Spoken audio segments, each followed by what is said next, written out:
We're always constantly trying to upgrade and introduce new and exciting props and dressing and art elements to these projects. It's incredibly precise process. Every costume has many pieces. Most of the people are just, oh yeah, it's in a unitard. It's so much more than that.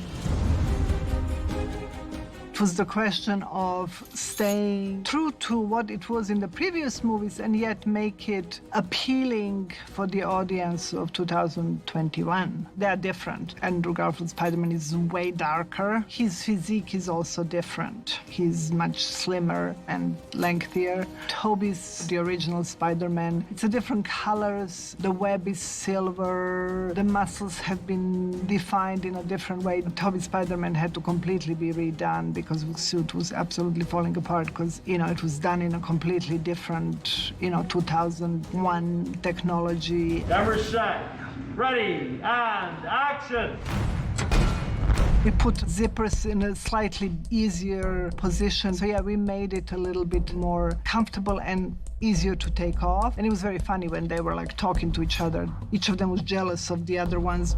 You've got to be in pretty good shape to walk onto set in front of hundreds of people and look good in that suit. And, I take my hat off to both of them. They both trained really hard to get into great shape to get in those suits. I'm no spring chicken anymore. I'm 37, so I worked out a bunch. I love the challenge of it. It was harder as a non-mid-20s person to get into the kind of shape where the spandex isn't going to show everything up. You are amazing. Thank you, yeah, thanks. Will you say it? No, I kind of needed to hear that. Thank you. The mask is an intricate part of the costume, and they have skull caps that are molded to their heads, so they are not wearing it just over their bare head. Those are intricate to make it as tight as possible, not to add to any of the volume of the skull necessarily, but keep the shape and the profile. And then we have a special costume when they are supposed to be without the mask. Then it's, as we call it, a turtleneck costume, and then they are in a costume without the hood. All those hoods have a frame for the eyes to literally snap into them, and there are different kinds of eyes.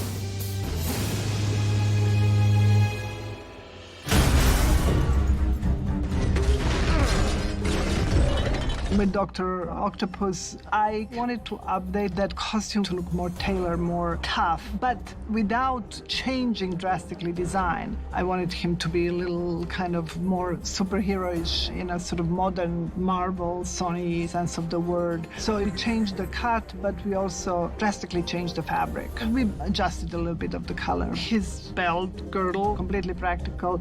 It was made out of quite light material and then painted to look like a medal, and he was always wearing that. Hello, Peter. And then the back with his arms, we simply made the holes on the costume that look like the arms burst out. And in those circles, we just covered it with a blue screen. Because the tentacles aren't actually attached to me, it's given me a bit more freedom physically. But it means that wherever we're doing, I have to be aware of them because they've got to be put in post. How we handle computer-generated props is that between myself and special effects, we physically make a prop that we feel that the design is locked, and we bring it to set, and after every shot we shoot, we do a lighting reference with the prop so that the computer graphics people understand where the lights were and how it should react on the set, where the reflections are coming from. You make me sick. Leave me alone, please. Hiding in the shadows. Green Goblin probably was the biggest departure from the first one, and actually the new design of Green Goblin was done by the visual development department in Marvel. The power suit gets an upgrade, and the mask got